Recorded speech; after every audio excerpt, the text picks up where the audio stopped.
Hello everyone. Thank you for joining us today. We are AccessAble. We're the UK's leading provider of detailed disabled access information. Today's session will focus on inclusive marketing and communicating effectively with disabled people. A few notes on housekeeping. So the session is being recorded. All audience members are automatically muted. Panelists, we ask you to please mute your microphone when you're not speaking. And audience, we're happy for you to add questions or comments in the chat. We will also have time for a short Q&A at the end of the session. We're utilising Teams live captioning, automatic captioning for today's session. If you need to turn on captions, you can do that by clicking the three dots or more at the top of your screen, and then clicking language and speech and turn on live captions. My name's Carrie-Anne Knightley. I'm Head of Marketing at AccessAble. I have cerebral palsy and I use a wheelchair.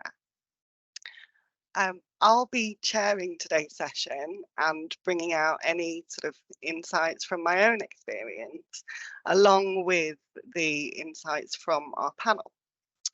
So panel members, I'd like to ask you please to a short introduction to yourself. So please let us know your name, your lived experience related to the session and the work that you do. So we'll start with Holly, please.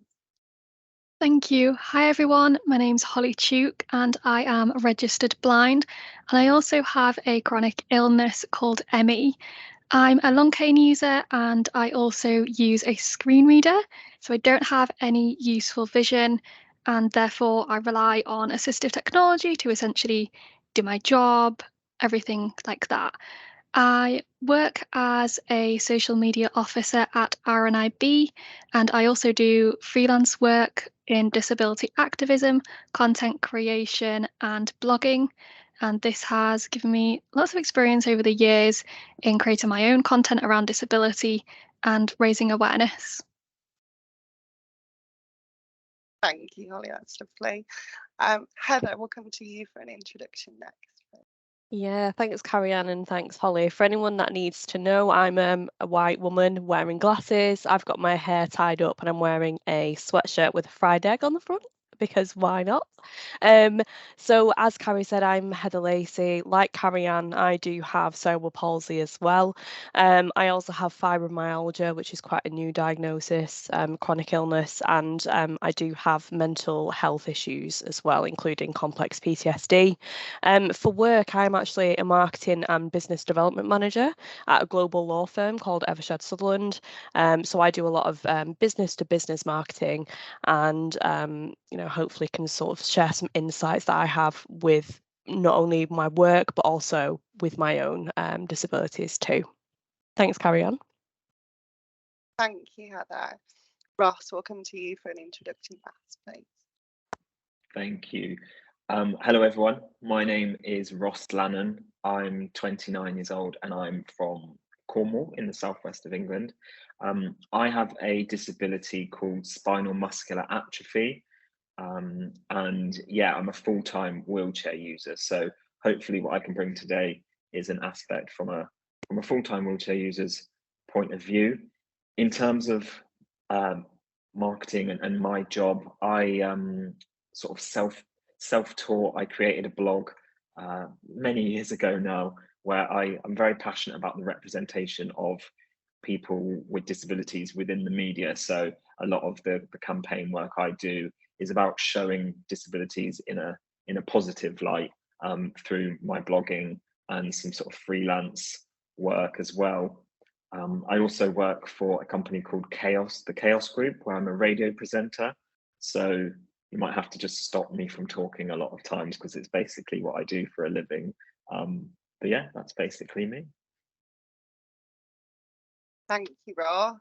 I mean, you know, talking is absolutely what we're here to do today. We're here to have a really good chat about all things marketing, comms, and inclusivity. So, yeah, really excited to get all of the insights from our panel. I think, you know, you can clearly see that we've got a really sort of diverse panel. We've got people with very different needs, including myself.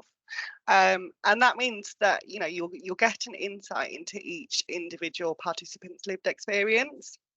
This will reflect the reality of their impairment. It's not intended to be a comprehensive pan-disability advice, but we do hope that you will find it useful to learn about our own individual experiences and point of view.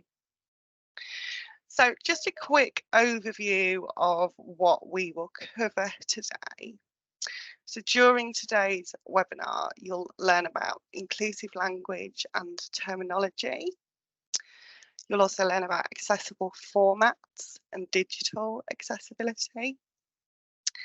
And we will have a discussion about avoiding tokenism and avoiding stereotypes when it comes to marketing and comms.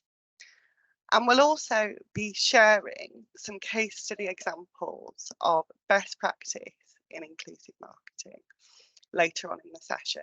As I said, there will be time for about 10 minutes of Q&A, we're hoping, towards the end of the session.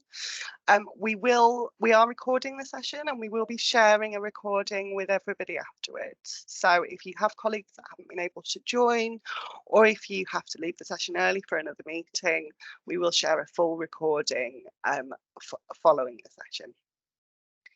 So we'll now begin the panel discussion, where we'll pose questions to our panelists, and each of them will bring their insights out in their answers. So our first set of questions really focuses on sort of getting to know our panelists, learning a bit more about them, the realities, and their thoughts on language and terminology specifically. We know that's a really hot topic within inclusive comms and marketing. So the questions that I'm going to pose to our panelists first are: what assumptions do people make when it comes to your disability or condition? What are the realities of living and working with your disability or condition? And what language do you feel is still being used or misused, particularly in marketing, that should be avoided in connection with disability? Which one of our panelists would like to kick off with answering these questions first? Yeah, a raised hand from anybody? So we'll go to Ross first. Thank you, Ross. It would help if I would unmute, the first mistake of the day.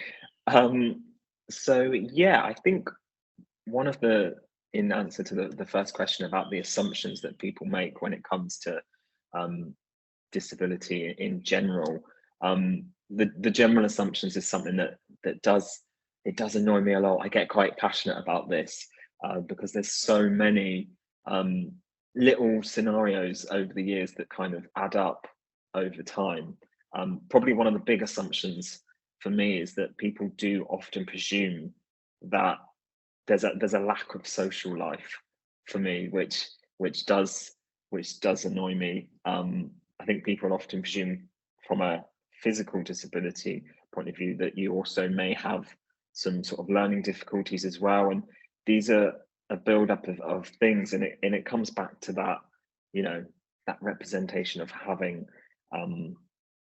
being seen and being heard. You know, there's so many instances where people just assume that because you've got a disability, you won't be interested in going to a particular place or getting involved in a certain thing, you know, that you don't work, you don't drive. These are all things that I've kind of really tried to champion in my work, to show that just because you have a disability, you've still got opportunity for so much independence. Yes, we might need a little bit extra help, but there are ways around everything. I think probably a perfect example of a situation that happened to me once was I went to a venue for a company meeting. It was for a professional meeting, and in this meeting, the lady who was running the meeting, she said, you know, everyone can claim back their travel expenses, their driving.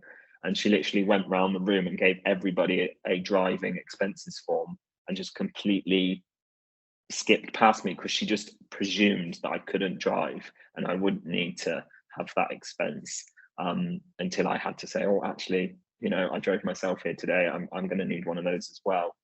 And, you know, there's never, it's very often that there's no malice in it, but it's just, this is why we do what we do, to show that actually we're just like everyone else, and there are ways around everything. Thank you, Ross. I think it's a really important point, and I think if we sort of think about that in connection with the subject of today, we're thinking about communicating effectively. You know, people who make assumptions about the fact that you have a lack of a social life, or make assumptions to say that you can't drive, you know, is that then carried forward into a bias that means that you know, organisations that are marketing these activities aren't necessarily marketing them effectively to disabled people, because it's just assumed that we are not their audience ultimately. Heather, go for it.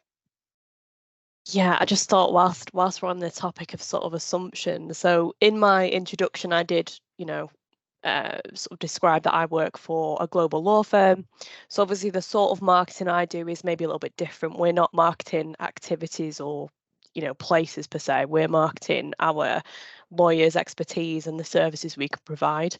But I think, and you know, I can't speak for the entire legal sector, for instance, but I think particularly within the sector that I'm in, there's a definite thought, you know, that people like me don't work in a big law firm. We don't work in a really corporate environment.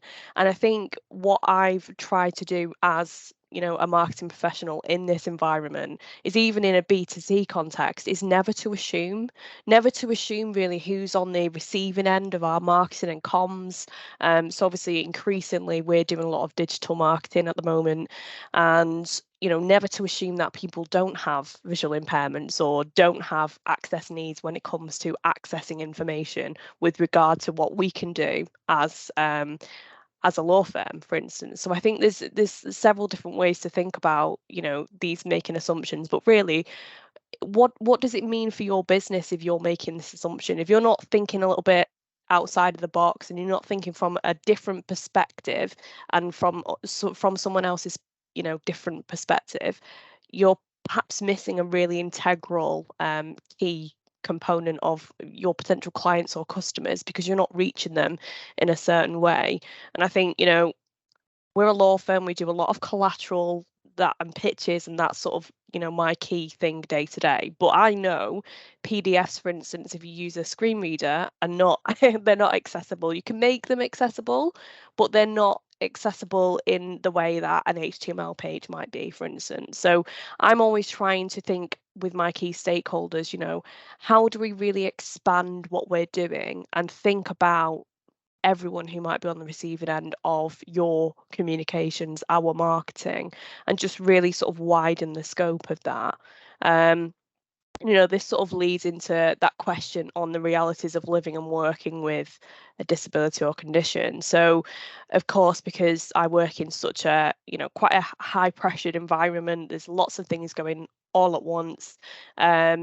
I think I've also had to really try and self-advocate for what I need as well within my own business and as a marketing professional within the business.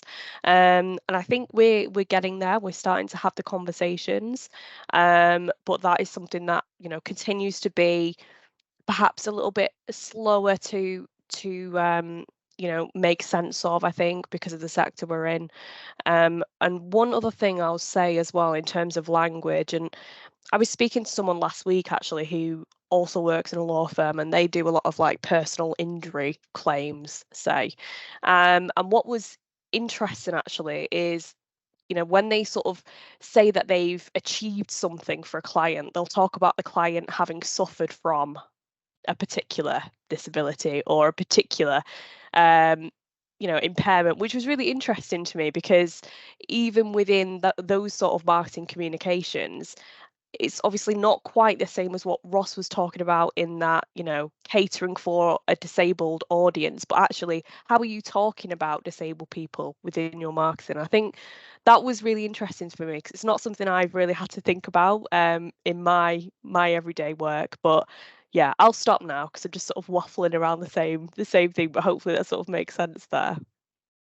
Thank you, Heather. I think that's really interesting. I think, particularly that sort of suffers from narrative, is always one that we try to avoid within AccessAble, because we recognise that people live with disability, so that doesn't mean that they're necessarily suffering. And I think what I wanted to bring out there was just your point that, it's maybe slightly different in catering for a disabled audience versus talking about a disabled audience. But I think, as a disabled person, if I see marketing from your brand or from your company that uses language like suffered from, whether or not it's targeted at me, that's going to put me off immediately. And so I think it's about intrinsically not just thinking about how you're talking to disabled people, but also thinking about how you're talking about them. Thank you. Holly, we'll come to you next. Thank you. Yeah, I just kind of wanted to, I guess, share from my angle something that Heather touched on, and it's about working in marketing or comms as a disabled person, because I have a similar thing. So, for example, people often assume that I can't hold down a job or I can't work in communications simply because I'm blind. So, something that a few people have said to me is kind of the really assumption. I can kind of picture their face like it's one of shock, and I guess maybe sometimes their eyebrows a bit raised, like, oh, so you work in social media if you're blind? Well, how do you do that? And I think it's often perceived that, disabled people are just at home all day, when that's not the reality. We want to be out there, and we want to be not only working and earning a living for ourselves, but we want to be encouraging other disabled people to do so. And it's this really older narrative that disabled people aren't in work and there aren't any adjustments that we can do, and it's too expensive to employ a disabled person, when obviously those are misconceptions that we're all probably fighting every single day, sometimes even without knowing. And for me, the reasons I kind of can do my job is thanks to reasonable adjustments, so things like flexible working, assistive technology, and the support from my colleagues. Like, my work wouldn't be what it is and what I do without my colleagues. It's a really mutual thing where they'll support me, say, with a visual task, or I'll support them with, say, something, for example, on accessibility. And we've each got our own areas, and it's a little kind of joke within my team where I'll say, oh, can I borrow someone's eyes, please? And, kind of just making the best of it that we can, because I think disabled people can bring so much to an organisation. We can advise on accessible comms, for example, and accessible marketing, but we can also show that we are here and we're here as disabled people in employment, and this is what we want to be doing. And in terms of the language, something that I often experience is that kind of automatic assumption of being seen as an inspiration. So for simply doing an everyday task like my job, or going out with my friends, or going on a walk, just using my long cane, like, it's seen as, oh, she's so inspirational, because I guess people can't imagine doing those things because they aren't disabled, and that's okay. But there are people who are inspirational. Take, for example, Paralympians, and some disabled people doing incredible challenges and incredible things to what they want to do. They're taking on, like, climbing mountains and all sorts. And I hold my hands up and say I'm not one of those disabled people who does that, and that's okay.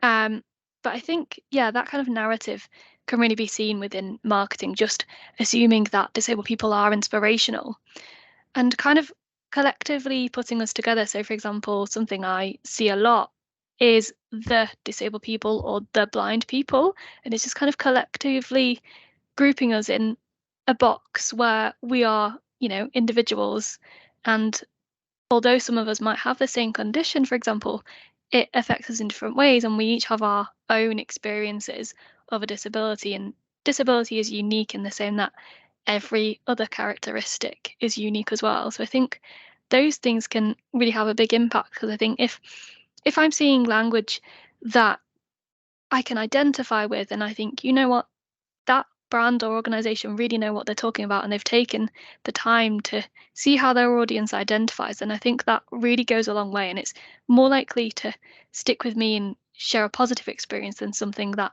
doesn't. And I think, well, is it you just a tick box exercise that you're ticking, or do you genuinely care about your disabled customers? Thank you, Holly. Wow, some really insightful points there. And I think, one of the things that struck me when you sort of talked about that inspiration narrative that we see a lot as disabled people is, we always try and come back on that with, well, what have I inspired you to do? If I'm an inspiration, then what have I inspired you to do? What action have you taken off of the back of my inspiration? And what we're hoping to do here today is to inspire our audience to look at their marketing functions, to look at their communication, try and make them more accessible. And so yeah, I really wanted to bring that out. And the other thing that I wanted to say was, when you talked about your employment and the work that you do in terms of social media, and that often people just assume that you can't do that. You bring a really unique skill set to your role, Holly, as a social media manager, and that should be seen as an asset and not as something that's ultimately challenging, essentially. Ross, some more points to bring in here? Yeah, I just wanted to sort of reiterate as well. I think I completely agree with what you guys said about the inspiration comments, and I think it also works on the opposite perspective as well. It's finding that balance between we don't want to be seen as inspirational all the time, but we also don't want to be the lower level of being these vulnerable adults all the time, because we can be bosses as well, and we're going out there, we're doing our thing, and we're all smashing it. So it's finding that line and actually communicating that it's good to have these conversations, because a lot of people are often either scared to talk to someone with a disability or to raise these points. But yeah, like it's important to have the conversations just to sort of start the process, and not, it's finding that line. It's never going to be perfect from the start. So there's ways around it, and yeah, in terms of language as well, from a more physical point of view, as a wheelchair user, you often hear the word like you're wheelchair bound, and I know a lot of myself and a lot of my friends in wheelchairs as well are not often keen on that language and phrasing, because if anything, yes, we may be in the wheelchair 24/7, but I'm not bound to the chair as if it's a negative thing. Like, this chair gives me incredible freedom, has opened up many doors for so many great opportunities, that being wheelchair bound, almost like Holly said, it almost gives that assumption that you are just sat at home twiddling your thumbs doing nothing, whereas actually it's given you so much freedom and independence. That's a real thing for me. Like, wheelchairs to me mean freedom. Like, that's it. It doesn't mean being bound or being stuck or anything like that. It actually means being able to access more of the world. And one final point that I just wanted to bring out about language, I'm reminded of a conversation that I had with one of our clients the other day, where we were talking about language used, particularly in comms, when talking about accessible facilities. And the big one that I want to bring out is this term fully accessible. Because, fully accessible, what does that mean? What does it mean? It doesn't mean anything to me. If you look at the diverse set of needs within our panel, well, what does it mean to all the different needs that we've got? If your venue is described as fully accessible, actually that really just raises more questions than it answers for me. And then I think the other thing is, you know, there's this kind of popular thing to do, listicle articles now, so maybe like top 10 places to visit in X, Y, or Z. And what I struggle with here is when things are described as the most accessible places to visit in a certain area, because again, all of our needs are unique, and what is the most accessible place for me to visit in an area might actually be the least accessible place for Holly to visit in an area, depending on what the provision is there. So that was just some final thoughts from me on language. Hopefully that's helpful. Now on to our next set of questions. And we're focusing here on how marketers, businesses and organisations can be more inclusive when representing, working with or serving disabled people. So our questions here are, what does inaccessibility look like in digital media, in your experience and more broadly? We've touched on this briefly in the introductions. How can marketing campaigns and materials be made more accessible?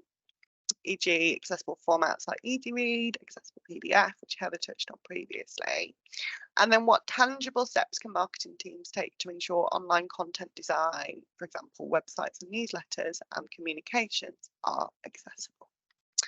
So I'll pose these to the panel. Who would like to jump in first on this one? Holly, we'll come to you first. Thank you. Thank you. Yeah, I think there's quite a few elements to this. So in terms of inaccessibility, for me, it's frustration. So not being able to access something independently because it's not in a format that's accessible for me that I can read using my screen reader. And I actually had a case of this morning where someone said, "Oh, we'll write you a letter." And I was like, but that's not accessible to me. I'm going to have to get someone to read that to me. And you know, I want the freedom and I want the independence, which I know we've touched on already, but freedom and independence is really important. If non-disabled people can have access to that information, then there's no reason why disabled people shouldn't have it too. And for me, it's often having to say to a sighted friend or family member, kind of, you know, I'm viewing something on my phone, for example, or I'm accessing a website or a newsletter on my laptop. And then I'm having to call a friend or family member and say, "Oh, can you just come here for a second because this isn't accessible?" So then that's not giving me autonomy to access something independently, and I'm having to get support. And as a disabled person, I want to be independent, and I don't want to be doing that. So, you know, it takes away my independence, but it also leaves me feeling frustrated. And I think, you know, which is not what we want. And in terms of making content accessible, I think a lot of it is about giving disabled people a choice and making us included. So if you're sending a newsletter, for example, if you've got images in your newsletter, and do they have alt text? But then equally, are you creating a plain version, a plain language text version that people can just read? And is that accessible within the newsletter itself? So can people just easily click that link and read it? And if it's a presentation, for example, like Carrie-Anne's working from now, giving people a choice of formats. So something that I always say is, if you give people a choice of formats, they're not having to play email tennis, for example, to go back and say, well, can I have a Word version because this isn't accessible and that would be easier for me. And they're not having to justify their needs or their requirements because they're automatically given that option. And in terms as well, social media, so it's really simple things that we can do, like adding image descriptions, capitalizing the first letter of each word within hashtags, not using too many emojis, captioning videos. Jumping on trends is absolutely fine, but don't let accessibility come at the cost of that. It's just those simple things that can go a really long way. And I think all of this, you know, there's lots of practical tips that we can do and we can use, but at the heart of it, I think it's speaking to disabled people and talking to disabled people, saying what is accessible, and recognizing, like Carrie-Anne said earlier, that fully accessible, it doesn't exist for everyone because everyone is different. But having those conversations with disabled people and saying, well, what format works for you? if I did it like this, would the font be okay? Am I getting the messaging across? Is it accessible with a screen reader? And taking on that feedback and reviewing your accessibility practices and reviewing your marketing strategies, your communication strategies, and looking at how you can embed accessibility into that, because it's at the heart of everything we do. Thank you, Holly. I'm conscious that you did just mention a couple of things there that are really helpful, so image descriptions and alt text. I'm conscious that we might have some people in the audience who may be not aware of what they are or what that means. So could you give us just a really quick explanation? Yeah, of course. So alt text, or sometimes referred to as image descriptions or alternative text, you'll probably hear the various phrases floating around. They all essentially mean the same thing. And they are basically a written description of an image that essentially makes it accessible to screen reader users. So if you can't see an image, it's a written description of that image. So the main detail, what is that image showing? So if it's a dog sat on a mat, then describe exactly that. And also within that, as well as screen reader users, they can be useful for people who are navigating, say, on a mobile device, for example, and they haven't got a great internet connection. The image description will show up. And yeah, so they're really useful for everyone and a vital part of accessibility, because without them, many people can't access your content. Thank you, Holly. Super helpful. I just wanted to bring out, because we've had a question in the chat about sort of a list of tips to help for content accessibility. And I know, Holly, that you've recently created, I think it's a blog post or a resource on your website for like an A to Z of accessible content. Is that right? Yeah, so I actually put together an A to Z list of social media accessibility. So I basically took anything related all the way straight through the alphabet and tried to think of a word relating to accessibility that began with that specific letter of the alphabet. And being honest, it took me months to put together. So yeah, it's over on my blog, which is Life of a Blind Girl. And yeah, you'll find it as your A to Z guide for social media accessibility. But a lot of it just doesn't apply to social media. It's other content that as well. So things like Word documents, emails, newsletters, presentations, and so much of it can be applied to all areas of marketing. Thank you, Holly. We'll drop a link to that resource in the chat, so it'd be really Thank helpful you. for everyone. Heather, over to you. Yeah, so just to sort of echo everything Holly said there, obviously, in terms of accessibility, I think what has been a little bit of an uphill battle for us is ensuring that people know it's not a nice to have, that actually it's a must have. We should be doing these things. Obviously, if we sort of look at the web accessibility content guidelines, you know, they sort of state the key things really that we should be doing every day when it comes to digital marketing and accessibility. And I think sometimes because, you know, embedding the accessibility from the start can often be seen as an extra step, people are quite, you know, quite likely to ignore it, or they'd rather just, you know, put something out and maybe think about accessibility after the fact. So maybe there's a video that's gone out and it's not had captions, and then I might notice it on our social media and sort of say, hey, how has this gone out without captions? We need to rectify that. And then they'll redo it with captions. I think that's been really difficult, actually, sometimes getting buy-in, particularly if you're doing a lot of marketing activity and lots of different campaigns. I think getting the buy-in to sort of say, you know, this is something we should be doing from the start, from the very start, that's something that's been quite difficult to do. I have to say our social media manager is really, you know, a keen advocate for making sure things are accessible, because, you know, not only is it the right thing to do, it's just something that we feel you must do anyway. But he is so keen that we get rid of the click here description for links. So, you know, when you have an article and maybe you are trying to put a hyperlink in for another web page, say, we have a lot of content previously where it's gone out with click here as the description for the image, for the URL, sorry, for the link.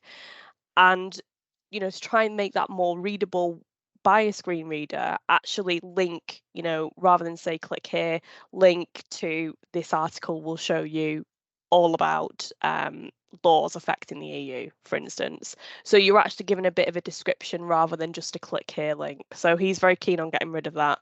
A real advocate for ban click here.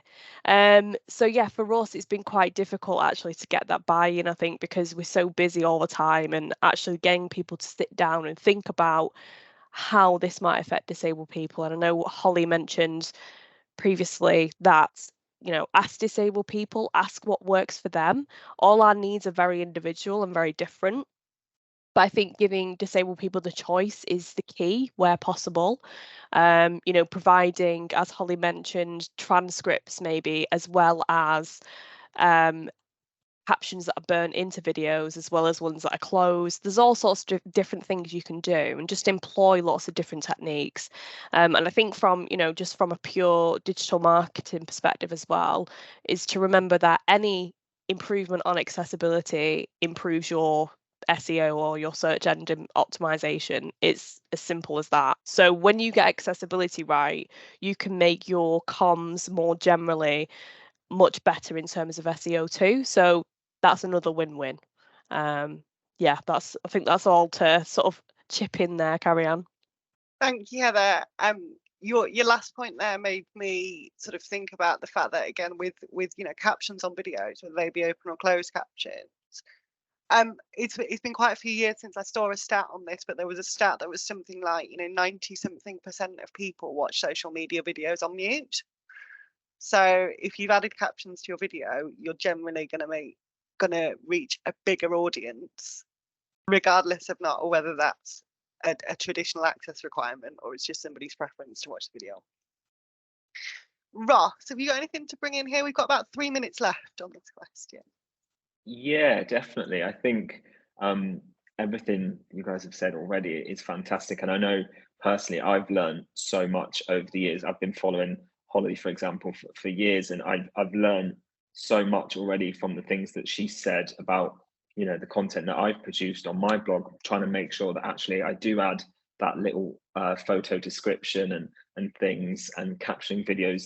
It's such simple changes that can make such a huge difference. And I think it's really important.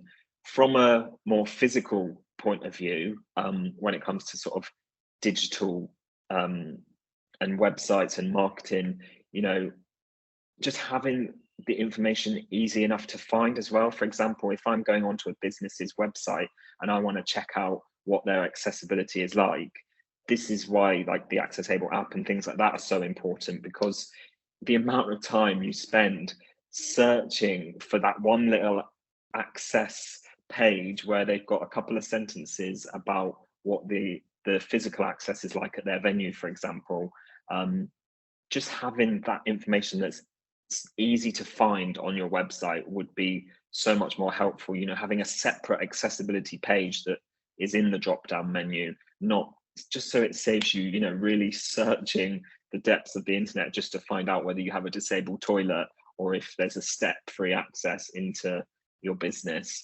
I think it's so important on websites just to have that information easy to find on one page, just like any other tab, like a contact page, you know. So yeah, I think for me, what does inaccessibility look like in digital media? It comes back to that lack of representation as well. You know, if a campaign isn't showing someone with a disability in it as well, it, you know, that's still inaccessible to me. You know, I want to see people like me being represented out there in these campaigns, and it's much more likely for me to be interested in your organization as well then.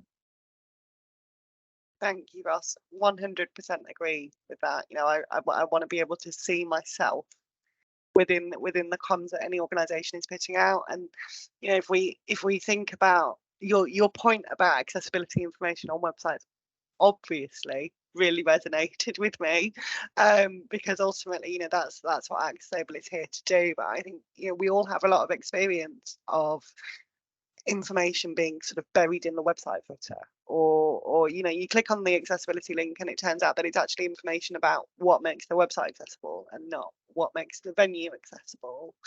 And so yeah, having that kind of information, you know, front and center really shows that you care about disabled visitors, disabled guests. You know, often I find it's much easier to find information about whether or not I can bring my dog to your venue than, you know, whether I can get through the door. And, you know, ultimately, if you're telling me what your opening times are and what your address is, when and how I can get to your venue, you know, you also need to tell me whether or not I can get through the door. And the accessibility information should be just as important, seen as just as important as those things.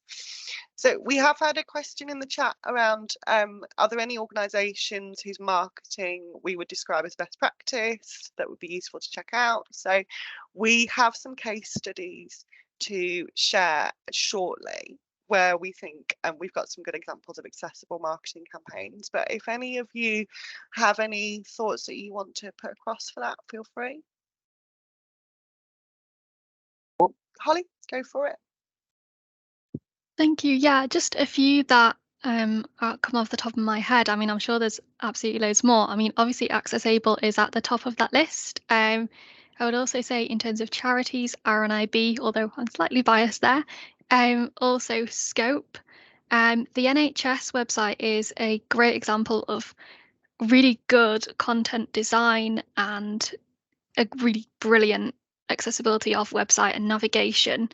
And also in terms of image descriptions, although I must note that the image descriptions are very detailed and you certainly don't have to go into as much detail as this brand goes into when, you know, it's not needed, but NASA is the one that really stands out. The detail is incredible, but it's a really good example of how as a brand then and a business then it can be really done effectively. And not only is it accessible, it's also giving sighted people an educational lesson as well, because I know some of my friends and colleagues have said they've learned so much from reading the image description. So those are just a few that off the top of my head.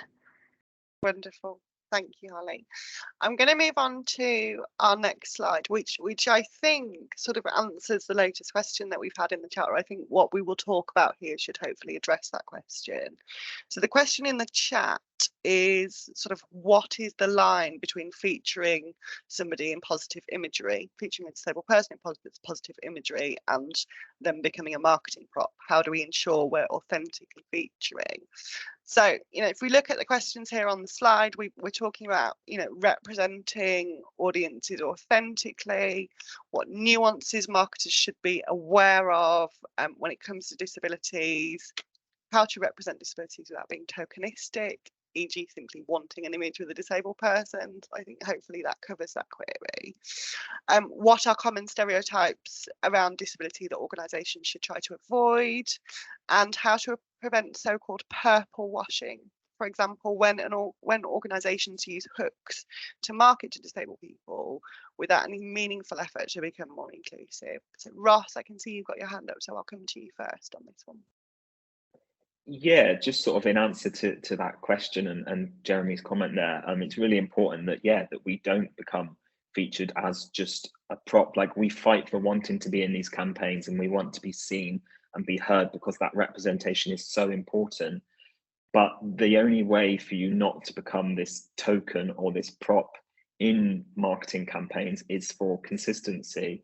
Like, it doesn't have to just be one campaign where you feature one person with a disability. Like, this has to be a consistent thing where you're actually proving over the course of a year, or it should be forever really, but you know, it's not just one random campaign. It needs to be regular.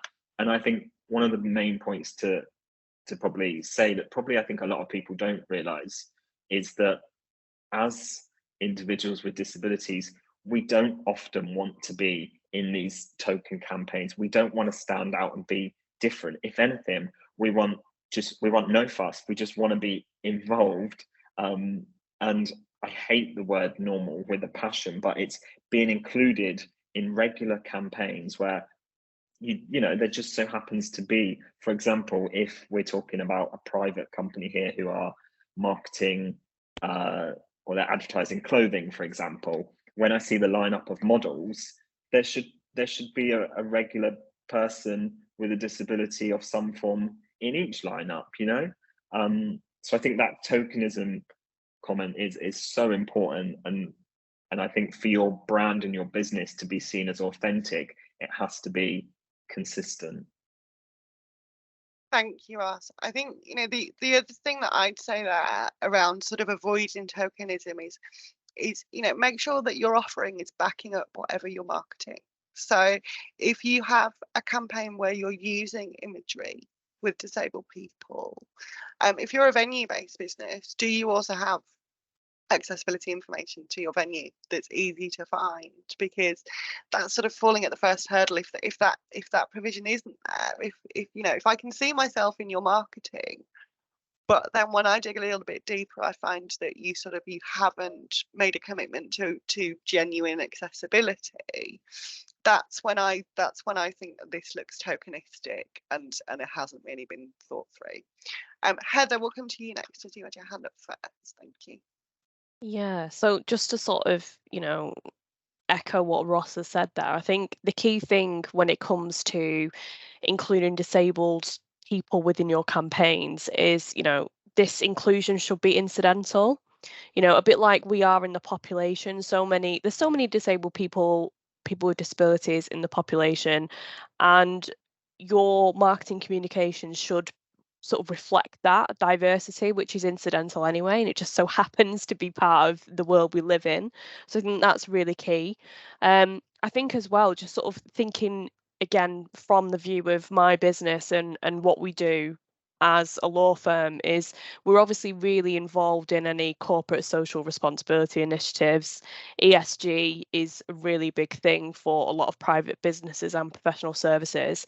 And I think, you know, there's a lot of talk about wanting to make sure our workforce is diverse and that we are inclusive, but are we showing that we are to our customers, our clients, when they come to our pages, when they see our marketing campaigns, and when they maybe read a little bit more about our business?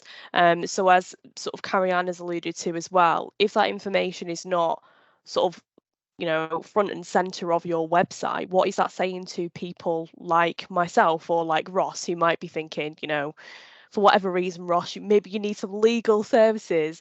What is going to sway you in terms of a disabled consumer? Are you going to go with the firm that is actually really, you know, front and centering accessibility and disabled people, or are you going to go to a different one that perhaps doesn't necessarily echo your best interests? So I think that incidental inclusion is really key, and as Ross mentioned, that consistency piece, because if you just sort of, you know, pop in a disabled person every now and then in a campaign, that is when I suppose you run the risk of looking like you are just purple washing. You're not actually including a breadth of different diversity and disability types. I mean, look at this panel today. So Carrie-Anne and I, we've known each other for quite a few years. We both have cerebral palsy, but we have very different types of cerebral palsy that affects us in very different ways. So even from one condition, you know, to the next, even the same condition can affect us very differently. So what I might see representative of me in a campaign is probably different to what Carrie-Anne might see, even though we both have cerebral palsy. So just bearing that in mind is, you know, I think probably going to help you to avoid that tokenistic purple washing piece. Thank you, Heather. That's really useful. And when I think about, you know, I think just echoing both of your points about, you know, it needs to be intrinsic to your communications. You know, representing disabled people needs to be intrinsic. And we talked in the beginning about assumptions and stereotypes, and I thought about that here, where you know, where Ross said that it was assumed that he couldn't drive. And sort of if we take that thought further, you know, let's say Ross has been commissioned for a campaign where he's going to shoot some video. Actually, what I want to see is Ross driving his car. I want to see a realistic, authentic representation of Ross living his life. and not just what that brand might sort of expect. So, Holly, we'll come to you next. We've got about 5 minutes left on this question. Yeah, I just wanted to touch on something that Ross and Heather have mentioned and gone into a lot of great detail about, is how those values about, being tokenistic. For me, I would say that disability representation has to come because you want to represent disabled people and you want it to align with your values, because it does and is a key part and integral to your strategy, so within your marketing and your wider organization, rather than something I mentioned earlier, it being a tick box exercise. So you don't want to think, well, I need to do this because I think that's what I should be doing. You need to want to do it and see the value of representing disabled people and seeing disabled people as who we are, not just because you think, well, oh, okay, I should be doing it, but more because you feel that it's part of your organization in lots of different ways. Thank you, Holly. That really made me think. It made me think about how we work with you guys as ambassadors, and we're really fortunate to have a really talented pool of ambassadors who we work with on all of our marketing and comms, and that ultimately allows us to show the authentic voice of disability. And about wanting to do it, and also sort of wanting to do it authentically. So when we put a campaign brief out, we try to be a little bit prescriptive, but mostly to kind of harness your creativity and the sort of the genuineness and the authenticity of what it is to be you ultimately. And I think that's what we want to try and show in authentic communications. It's not necessarily just, okay, here is a visual representation of somebody who is sitting in a wheelchair or somebody who is using a cane, for example. Find out what makes that person who they are. Find out what makes them passionate and what they want to show in your communications. And I think you can have a bit of fun with it as well. Ross. Yeah, I just wanted to mention another point just on the topic of like common stereotypes that organizations should try and avoid, is when it comes to disability in general, there's often this stereotype or assumption that all disabilities are related to almost like elderly as well, like as young people and young adults with disabilities as well who have active, fulfilling lives. We want to be really represented in these marketing campaigns. I'm on an accessibility panel at my local airport trying to help them improve their general accessibility and representation within the airport. And some of the things that we've picked up on and worked on there is like their website, for example. The only images represented to disability on their website at the time was an elderly couple sat in a wheelchair. That was the only representation of disability they had. And at the airport as well, they had a lot of signage and images and posters on the wall related to disability, but it was all for one specific condition, which was highlighting Down syndrome, which is great. But also there's such a variety when it comes to businesses supporting people that you really do need to be open to covering as many disabilities as you can, really. Thank you, Ross. We've had one question that I'd like to bring out here, and then we'll need to move on to case studies. So we'll cover any further questions when we get to Q&A at the end. But we had a question interested in in the panel's perspective on visible versus sort of hidden disability. So how we think people with hidden disability should be represented.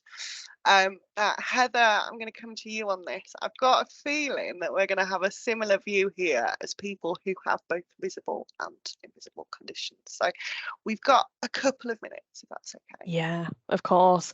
I mean, sort of Carrie-Anne's probably, we are thinking alike here. I think for me, in terms of, visible versus non-visible disabilities. So, oh, sorry, I've just had some post. So although I have cerebral palsy, you might not know unless you were looking at me and you knew what to look for. So the type of cerebral palsy I have is spastic hemiplegia. So, you know, the right side of my body is affected as if I had a stroke, say. And on some days I you know, use a walking stick. Some days I use a splint. Other days you might see me and not notice anything at all, and maybe I appear to be, you know, without disability. So from day to day, that sort of differs. And as well with the fibromyalgia that I mentioned earlier, and also complex PTSD, which have their own different access needs and accessibility requirements. I think it's, you know, for me, what would be really representative of showing that someone with a invisible disability needed an access requirement is having chairs sort of around the place, or knowing that there'd be places for me to sit if I needed to. So, you know, from all intents and purposes, it doesn't look like I necessarily need anything like a ramp, but actually when I'm out and about, I do need to know that there are places I can sit at. Or knowing that there are rails on the stairs, because when I go up and down stairs, I am ambulatory, but I like to use a rail because it helps steady my balance. And just those sometimes very really small things actually can tell me that a business is thinking about accessibility in a broader way. They're not just thinking about, you know, whether or not a ramp is installed and whether they've got you know, step-free access, but they're also thinking about these other areas of accessibility, the smaller things. And I think that's also the same with the complex PTSD. You know, is there a place that I can take myself off if I'm feeling overwhelmed or having, you know, been triggered? Can I sit in a quiet place? So it's those little things, and I'm aware it's not like a very simple answer maybe to the question, but I think having an awareness of the small things that people might need as well to sort of access their environment in that way, as someone who has invisible disabilities. I don't know whether you would agree with that, Carrie-Anne. Yeah, I think, you know, if I think about, well, how should you represent people with invisible disability in your marketing? You know, the point is that it is invisible. So if I see a group of people modeling some clothing, to take Ross's analogy from earlier, then I would assume that some of the people in that group have conditions that I cannot see. I think, you know, there is that's challenging to represent without that kind of visual marker, but I think it is about, you know, doing it in a way that means that you've got a diverse set of people represented. So I'm going to move on to case studies. So we have a few examples to show you all from clients of AccessAble who have done some accessible marketing activity or some marketing activity targeted at disabled people. So I'm going to go through each of the examples now, and then we will get our panelists' thoughts on them at the end. So the first example we have here is from AccessAble's partners Tesco. And within the Tesco website, on their store locator pages, for each store, there is a short summary that you can see here that talks about the fact that Tesco have worked with AccessAble and a survey has visited each store. There's a link out to the detailed access guide for that specific store, and there's some bullet points on key accessible facilities. And as I say, those are available across the Tesco website for all stores. So this, we think, is an example of, you know, accessible information across a website that's easy to find. The second example is an example of an accessible social media campaign from our partners Central Bedfordshire Council. And they worked on a specific campaign to encourage people with access needs to plan days out in the local area. So I've just included some screenshots here of some of those posts and some of the imagery that you can see here, graphical representations of disabled people. And then the last example is from our partners Community Health Partnership. They created a series of stop motion videos to celebrate the launch of their AccessAble Access Guides. I'm going to let the video speak for itself, so I will play this and then we'll get our panelists' thoughts afterwards, and you may recognise one of the characters in this video. Here at CHP, we recognise that accessibility is not a nice to have, it's an essential. So I have to rely on the public, or I have to rely on the people around me at the hospital to show me around. And I just don't want to have that level of relying on people when there are other ways of me being independent. So for me, I'm always anxious about whether there's level access, whether my wheelchair is going to be able to get into the venue. Is there any steps? Is there lifts? Are the lifts going to be working? Like, these are all the main issues that I face when I'm going to somewhere new. Having everything there in one app, it just really gives you that peace of mind and saves you so much time. If the world was made more accessible and there was things like the fantastic access guides in every medical place that I needed to go to, the stress would be taken away instantaneously. CHP have partnered with AccessAble, whose trained surveyors have reviewed all our buildings and produced a series of detailed access guides. So when you visit our buildings, you know what to expect and can prepare ahead. For more information and to find a guide, visit www.communityhealthpartnerships.co.uk/accessable. So we're going to come on to our panelists' thoughts on the initiatives that we've just shared. So we'd like to know how they resonate with you panelists and what you think other organisations can learn from these initiatives. Who would like to jump in first? Ross, go for it. I'll go for it, seeing as my face appeared there in that little video.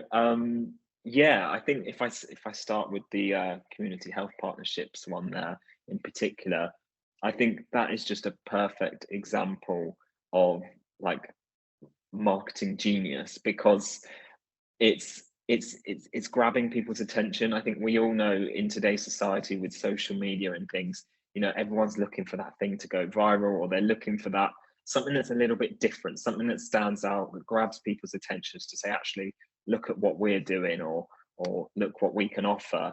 And I think not only because it was just awesome being turned into a clay model or a puppet of some sort, but just, yeah, having something that's something different, but a representation of real life stories and real people. I think that hits home more when you're sharing people's real life experiences. It's just a great way of connecting with people on a deeper level. And the fact that it's something that's different, it's not something you see often online. So I think it's a really cool way of marketing with that video in particular. As for the Tesco campaign as well, I think that's such an important partnership there, and it really, for such a huge brand to be on board with someone like AccessAble, you know, the information from that screenshot on their website, for such a big company, access information on the website it should be better than it is, and the fact that links to AccessAble now, where it can give the more in-depth information that we actually need and want, is fantastic. So yeah, I think those are some really good examples.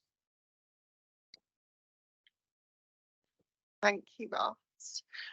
So we'll come on next. Can I ask Heather to jump in with your thoughts next? Is that okay? Yeah, of course. Yeah, just to sort of echo what Ross has said, really, I think, you know, the fact that particularly with the stop motion video piece, that is really brilliant, because you are centering disabled people and disabled voices, and you're actually saying, you know, this is what I have done as a business to make sure that we are putting disabled customers first, and we're actually thinking about access needs at all times. So I think that's a really brilliant example. In terms of the Tesco example as well, you know, the fact that there is that ease, that link up of, you know, the AccessAble access guides with the Tesco stores, that's something that, again, as you know, a consumer, I can go onto Tesco's website and think, you know what, they've actually thought about me when they've thought about, you know, having these access guides, partnering with AccessAble. It makes me more likely to actually shop somewhere like Tesco or use their services. And I think, you know, that is really key. And again, we talked about this before, but that whole incidental inclusion point where it's just something that should be done because, you know, incidentally quite a few of us in the population are disabled. I think having that incidental inclusion really goes a long way in actually, you know, helping disabled consumers and customers to think this business is thinking about me in everything that it does. So yeah, I think they're really great initiatives. And you know, I think the key thing really to take away and think about in your own businesses is about how to maybe center disabled voices in your campaigns, or maybe think about, you know, having marketing communications in a different way. So, you know, if you've never worked with someone who is visually impaired before, what actually are they saying you could do more to do, you know, improve your marketing and marcoms communications generally?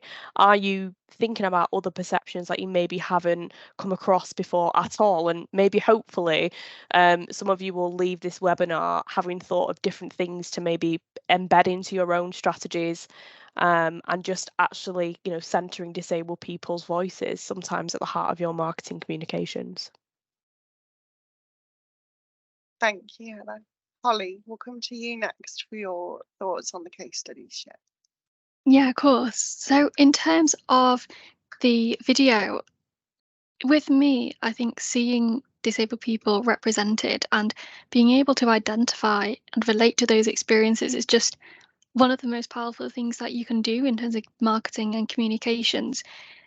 You watch a video and you think, you know what, I can really relate to what they're saying, and that is me, like Heather has already said. And that gives you confidence to be able to go there and visit or go to their website. And it shows that you want to be a customer, or you want to invest your time into that brand or organization because you can align with their values and you can see the representation there. And with the video as well, it's just giving that authenticity, which as disabled people, we're seeing more of, but there's just a feeling that when you do see it, it just kind of, there's not really any words, because it just kind of gives you that real sense of pride and real sense of, I guess, power and, you know, pride of being a disabled person in that way, because you're seeing others like you, which I think really resonates for us. But also when you think about the younger generation growing up, seeing themselves in marketing and ads is just something that they'll think, well, this can help me build on who I am as a disabled person. And in terms of the Tesco one, there are a few things I really love about that. Firstly, linking to the access guide is amazing. They're saying, in a way, we don't have all the information on this page, but here's a link to the access guide, which gives you all the information that you need for your specific disability or condition. And that's something we don't see. So we're not seeing those general assumptions, as we've already previously discussed earlier on in the webinar. They're saying, we're opening up the conversation. We are recognizing that everyone's experiences and conditions are different. And here's where you can find all of your information. And I really like as well how they are using that in different formats. So there's the bullet points, which are easy to read. So for someone who maybe doesn't have time to go and read the full access guide, they can at least go on something and say, well, I have some idea of accessibility. So with my local store, I can now visit it, and I can go to my local store knowing that this bit is accessible, or here's what I can expect. So it's recognizing that not everyone may have the energy to go and read an access guide, but if they want to, it's there. And ultimately those formats and the access guide and the bullet points and all the information that is on that website is giving people options, and it's recognizing that we have a choice of where we want to get that information and how we consume that information. Thank you, Holly. Something that really resonated with me from your sort of feedback there was seeing ourselves in marketing and comms, and particularly the younger generation of disabled people seeing themselves represented in marketing, on adverts, etc. Because I think there will come a time, we hope that there will come a time where that is just the norm, where disabled people, disabled kids expect to be represented in an advert, and if they're not, then they're going to say, actually, I'm not interested at all in your organisation or what you're selling. And I just wanted to tell you, I'm so passionate about this area, and I just wanted to bring out a little insight about my own kind of personal experience. I'm in my mid-30s. I have always been disabled, and when I grew up, I didn't see myself. I didn't see my level of disability or ability represented really anywhere that I consumed, television, marketing, etc. And that led to kind of teenage me almost just trying to fit in with everybody else, trying to be as normal as I could, trying to kind of disregard anything to do with disability and follow the paths of other people, because I couldn't see a clear path for myself to follow. I didn't have disabled role models, and as I say, I didn't see myself anywhere. And I think what we're talking about here is how businesses can communicate with disabled people. And what I wanted to say, the reason I wanted to bring that personal experience out, is that to say that when businesses get this right, it can be life-changing. It can make such a difference to that individual's self-esteem, to how they interact with your business or not, and to how they see themselves and how they know themselves. So getting a little bit deep there, but as I say, Holly's answer just sort of really inspired me to want to bring that out. So hopefully that's helpful. Ross? Yeah, just touching on what you've said there as well. I think digital marketing and social media today is such a great opportunity to educate people as well, especially the younger generation, just to educate and represent and actually show that there are people out there just like us, and the more we see of people like ourselves in these campaigns, the more often we see this, the more acceptable and it is within society, and it's only going to educate people from a positive point of view, because I think a lot of the time disabilities are often seen in quite a negative point of view or a lack of something, whereas there's a real opportunity here when it comes to marketing to show disability in a positive light and really just educate people. Thank you, Ross. Yeah, I think that's really important. And I think the last thing that I sort of wanted to say on the case studies was, particularly if I think about that example of the social media campaign in Central Bedfordshire Council, we talked earlier about how it's often quite challenging to find accessibility information about a venue if they don't have a listing on AccessAble. So to me, it was just really refreshing to see actually that's being put out front and centre of this campaign. The importance of accessibility information, where you can find it, is what underpins this campaign. And I think, it's brilliant to see, and I'd love to see more of that. So I'm going to move on to Q&A in 1 minute. We do have one question from the chat that we haven't brought out yet. So I'm going to pose this to the panel. So Hannah says that there are a few terms used when referring to disabled people. Are there some terms more preferred than others in the disabled community? What would you encourage companies or organisations to use? So Hannah's given the examples of people with disabilities, disabled people, disabled, with the abled in capital letters, and then what's used in the Middle East is people of determination. I'm going to come to Heather because you've got your hand up, and then we'll move into the Q&A fully, if that's okay. Thanks, Heather. Yeah, of course. No, Carrie Ann will know this because we've been friends for a few years and we talked about this sort of thing all the time. But I think, I have very strong opinions actually in terms of language and language use, because even though I've always had cerebral palsy and, I've been in and out of hospital, I've also got a spinal curvature that's probably linked to the cerebral palsy. So a lot of my childhood was, I had lots of medically invasive procedures, lots of things happened. Anyway, the point is, it wasn't until I actually understood the social model of disability. So that's the social model of disability is basically the viewpoint where the world, the environment becomes disabling.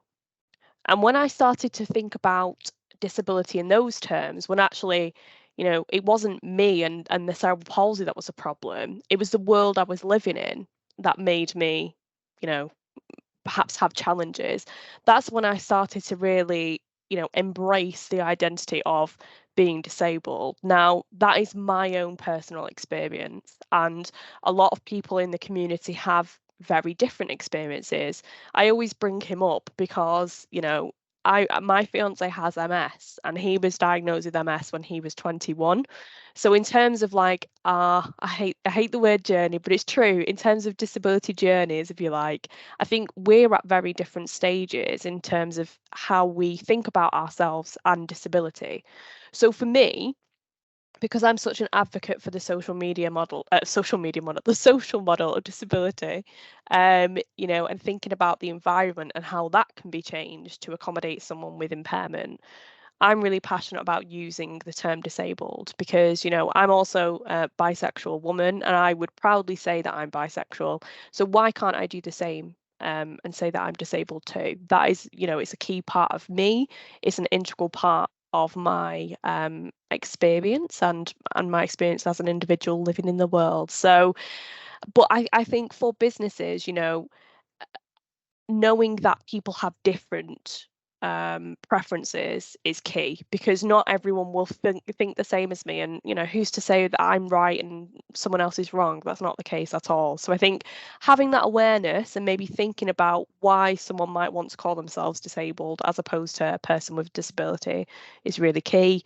And then across different jurisdictions, again, as you've mentioned with the Middle Eastern example, this changes too. So in the US, people are less likely to identify with identity first language versus person first. So lots of different things to think about.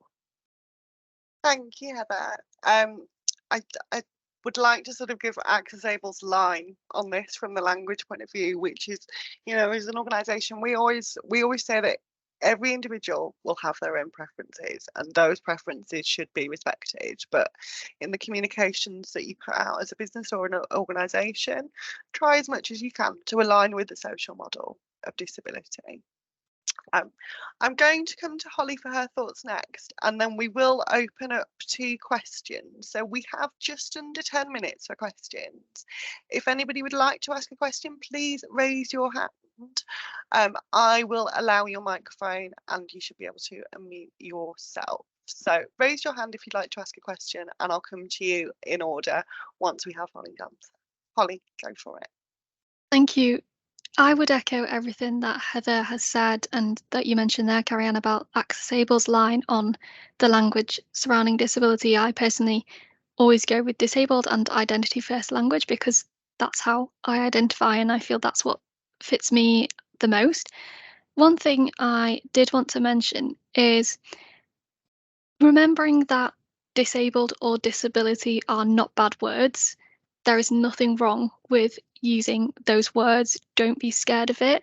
Disability is something that we are all proud of, and we are proud to be disabled people. So use it with pride and be proud of using that language to identify with your audience and to represent your audience, because there is nothing wrong with saying disability or disabled. So we should all, see it as something positive rather than being worried about mentioning the word disability because you're going to offend someone. Chances are, if you're skirting around the edges, that's going to be more offensive. So just being really proud and not being scared to say those words. So Robin, I think you had your hand raised for a question. I have allowed your microphone, so you should be able to unmute yourself.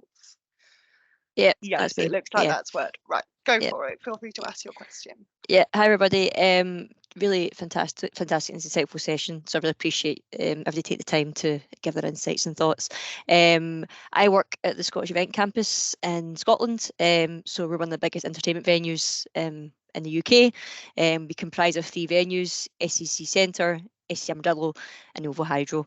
We work closely with Actually Does Everything and AccessAble as well. So we hold various events, concerts, exhibitions, conferences. So our customer base is very diverse, who attendees are. My question is when you attend a large venue like ours, what's your biggest barrier from the start of your customer journey until the end? So what I mean by that is, even as you're thinking about coming here, you know, what's your biggest barrier from that point until you take home? Is it staff, lack of staff knowledge on accessibility terms? Is it physical facilities? Or is it like lack of venue on the website, or is any other ones that I've not thought of that, you know, you could incite me on? Holly, you've raised your hand, so I'll let you jump in and answer this one. Thank you. Thank you. Yeah, I mean, I probably attend way too many concerts, but for me, I would say the lack of accessibility when booking tickets is a really big one. We are moving towards being able to purchase tickets online now as disabled people, so being able to purchase accessible tickets, which is amazing, and it's a real step in the right direction. But one thing I have noticed is that this process isn't always accessible.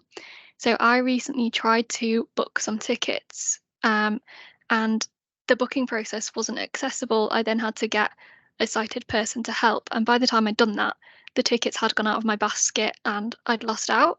I then contacted the venue and explained, and they were really understanding and helped. But the process needs to be accessible from the get-go, so right from the very design stage.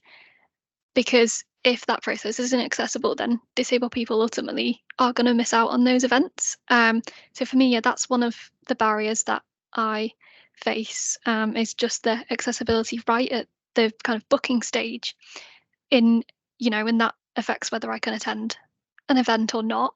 And then also staff awareness in terms of accessibility and disability. So I think it's really mixed. Some venues have great awareness and some maybe staff don't. And I think often it's a training kind of element, whether they are aware on disability and have all the knowledge. I think often just recognizing that disabled people, like we've said, have different experiences. So for example, I might want to go to an event with a friend who is also blind or has another disability, but venues don't always recognise that and say, well, you can have a free companion ticket, for example. But if I want to go to that event, say, just with that person on my own, we want 2 accessible tickets rather than a free companion ticket. And we want to do that together. And just recognising there's different experiences and being understanding of that, I'd say, are probably a couple of the biggest barriers that I face. Thank you. Thank you, Holly. I think, what I'd sort of like to bring out there is just that often the systems that are designed to help us are quite rigid, and so that means that they're often not as helpful as they could be. Hopefully that's a helpful summary from Holly, and hopefully you agree with that. I think that's an important point to bring out. Ross. Yeah, just in answer to Robin's question from a more physical point of view as well, sort of inside these larger venues, for concerts, for example, one of the main things that most important for me is that accessible viewing platform. It's such a key part of the enjoyable experience, and you often find, only last week I was at a concert, Dermot Kennedy, great night by the way, but it was you buy your ticket, you've got your platform there, but there's always this anxiety with the platform because you don't almost have that security of your seat, in the sense of, I've got a companion with me, but if somebody else was to come along, my companion has to go and distance from me to make room for somebody else. Whereas if you go to these big venues and concerts, you want to sit with the person you come with, your friend, your partner. You know, that's part of your overall experience. You should be able to stay with them, and your 2 tickets are to be together. And I often get frustrated when you've got these huge venues that hold thousands of people. It's the smallest little platform where you're often all cramped in together. And I think if I ever had the opportunity to speak to people directly, who I know it's more of a physical, the design internal when it comes to this, but yeah, I would love to be able to make those platforms bigger. You know, considering there's thousands of people there stood, you know, there should be a bigger platform for other people from a physical point of view.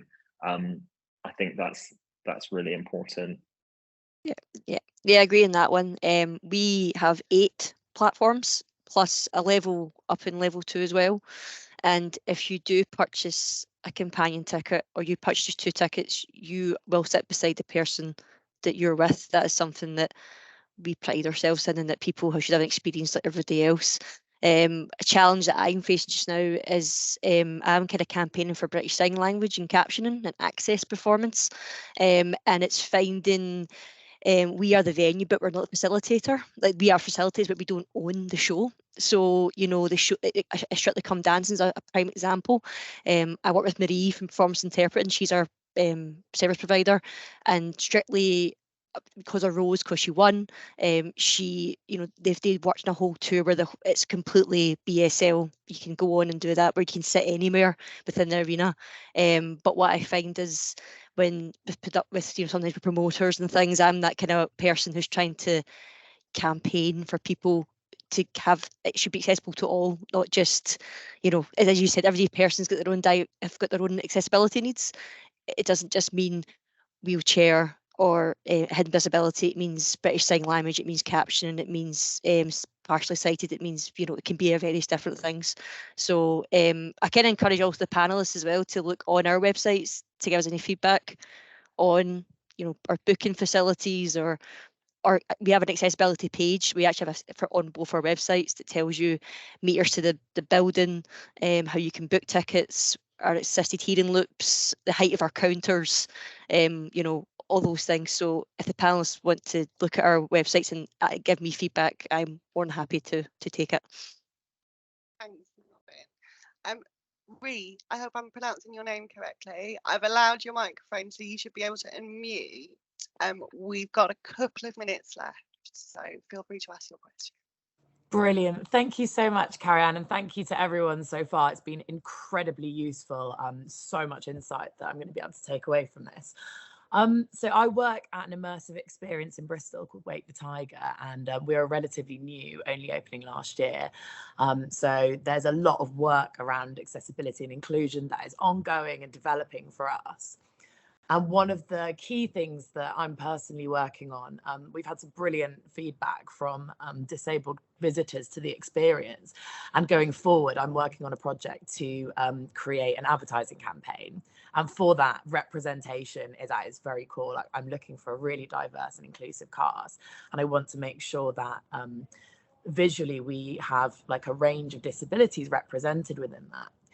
And I think my question around this is, how do I, as the person pulling together this project, best approach finding cast members and people without it becoming tokenistic, saying, you know, I'm looking for someone who is a wheelchair user, for example, but at the same time with the understanding that I have, you know, I have a range of disabilities that I would love to be represented in this piece of media content.